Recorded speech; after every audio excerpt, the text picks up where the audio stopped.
Hello साथीहरू, कस्तो हुनुहुन्छ तपाईहरु? आई होप तपाईहरु पनि सन्चै हुनुहुन्छ होला हैन। सो आज चाहिँ मैले स्किन केयर रिलेटेड भिडियो लिएर आएको छु हैन। सो तपाईहरुले पनि त्यसलाई चाहिँ अब फलो गर्न सक्नुहुन्छ हैन। जसको चाहिँ फेसमा चाया छ हैन, ट्यान भएको छ, डेड स्किन मतलब रिङ्कल्सहरू आएको छ हैन। सो त्यसलाई चाहिँ तपाईले घरकै सामानहरूले चाहिँ मेन्टेन गर्नु सक्नुहुन्छ, किनभने चाहिँ म खुदै युज गर्छु हैन। त्यही लागि चाहिँ आज मैले यसो सोचे मेरो साथीभाइलाई पनि सेयर गरिदिउँ कि भनेर चाहिँ मैले तपाईहरुलाई देखाउँदैछु हैन। सो हेर्दै जानुहोस् होला हो। अन्त चाहिँ यसमा आयो दही, सुन्तलाको बोक्रा, ड्राई गरेको हनी, लेमन, कुकुम्बर ग्रेट गरेको, टिस्यु, कफी पाउडर, अन्डा, दाल चावल। अन्त यो चाहिँ छ तपाईँको मकैको पिठो। यसलाई चाहिँ अघि पिसेर राखेको थियो, बादमा चाहिँ सुन्तलाको बोक्रा, चावल एकैचोटि पिसेर बनाउने हैन। सो माइजूको फेसको कलर र नेकको कलरमा कति डिफ्रेन्ट देख्नु हुँदैछ तपाईँले। एकदमै ट्यान भइसकेको छ हैन, तिलकोटी पनि पुरा आएको थियो। यो चाहिँ घामले गर्दाखेरि यस्तो हुन्छ हाम्रो चाहिँ हैन। अन्त चाहिँ मैले मिसाएँ कफी पाउडरमा हनी, अन्डा, लेमन। अन्त यसलाई चाहिँ पिसाएपछि चाहिँ मजाले मिक्स गरिदिने। अन्त तपाईँको आउँछ दही, दहीलाई मजाले मिक्स गर्ने। यसले चाहिँ तपाईँको ट्यान रिमुभ गर्ने काम गर्छ हैन। सामानहरू चाहिँ मैले मिक्सीमा पिसेर पनि राखेको थिएँ। एउटालाई स्क्रब बनाएँ, एउटालाई प्याक बनाएँ। स्क्रबमा मैले कुकुम्बरको जुस मिसाएँ, मजाले साइडमा राखिदिएँ त्यसलाई पनि। अन्त यो चाहिँ थियो मेरो अर्बन कम्पनीको फेसियल किट। फेसियल किट चाहिँ मैले चाहिँ ब्यान्ड लगाइदिँदैछु माइजूलाई हैन।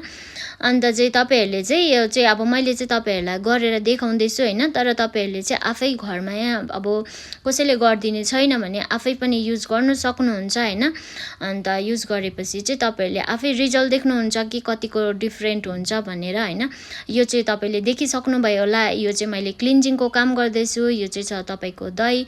दहीले चाहिँ मजाले क्लिन्जिङ गर्ने हैन, फोरहेडतिर, नोजतिर मजाले मसाज गर्ने। मसाज एकछिन अब यसलाई चाहिँ 5 मिनेट जस्तो चाहिँ मसाज गर्नुपर्छ। 5 मिनेट जस्तो मसाज गरेपछि त्यसको बादमा मैले टवल भिजाएर ल्याइसकेँ हैन। टवल भिजाएर ल्याएपछि चाहिँ मैले क्लिन्जिङ गरेको चाहिँ मजाले पुस्दैछु। यसरी पुसेपछि चाहिँ तपाईको आउँछ स्क्रब। स्क्रबमा मैले के मिसाएको छु अघि नै भनिसकेको छु।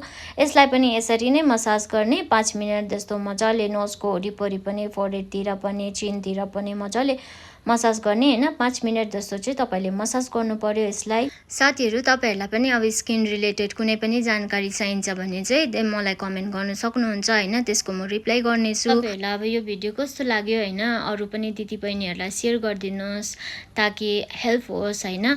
अन्त सो अब तपाईहरुलाई अब मलाई माया गरिदिनु भयो भने यसरी नै म राम्रो राम्रो भिडियोहरु लिएर आउने छु हैन। कसैको फेसमा चाया पोतोहरु हुन्छ, ड्राई स्किन हुन्छ, ओइली स्किन हुन्छ हैन। त्यसको लागि के गर्नुपर्ने, कसो गर्नुपर्ने त्यस्तो भिडियोहरु लिएर आउने छु। मलाई पनि सपोर्ट गरिदिनुस् होला ताकि म अरु पनि भिडियोहरु, धेरै भिडियोहरु लिएर आउन सकोस् हैन। अन्त चाहिँ साथीहरु, अब तपाईहरुलाई कस्तो के लाग्छ हैन, तपाईहरुले मलाई जानकारी दिनुस् होला। मेरो भिडियोलाई जति सक्दो शेयर गरिदिनुस् होला है, मलाई माया गरिदिनुस् होला है। अन्त सो अब मैले अघिको स्क्रबलाई चाहिँ एकदमै रिमुभ गरिसकेको छु हैन। मजाले क्लिन गरेपछि चाहिँ मैले चाहिँ कुकुम्बरले मसाज गरिदिँदैछु। कुकुम्बरले 5 मिनेट जस्तो फेरि पनि यसरी नै मसाज गर्नुपर्ने हुन्छ तपाईहरुले। अन्त मसाज गरिसकेपछि चाहिँ प्याकलाई मैले मजाले मिसाएको छु कुकुम्बरसँग मिसाइसकेपछि मैले फेसमा लगाइदिएको छु। तपाईको हिसाबले राख्न सक्नुहुन्छ 10 मिनेट 15 मिनेट यसलाई। अन्त चाहिँ तपाईको हिसाबले राखिसकेपछि चाहिँ आउँछ फेरि एउटा यो प्याक। यो चाहिँ छ तपाईको स्किन टाइटनिङ गर्ने हैन। यसलाई चाहिँ मजाले अप्लाई गर्ने। फर्स्टमा मजाले फेसमा मजाले ब्रसले या त हातले पनि लगाउन सक्नुहुन्छ तपाईहरुले हैन।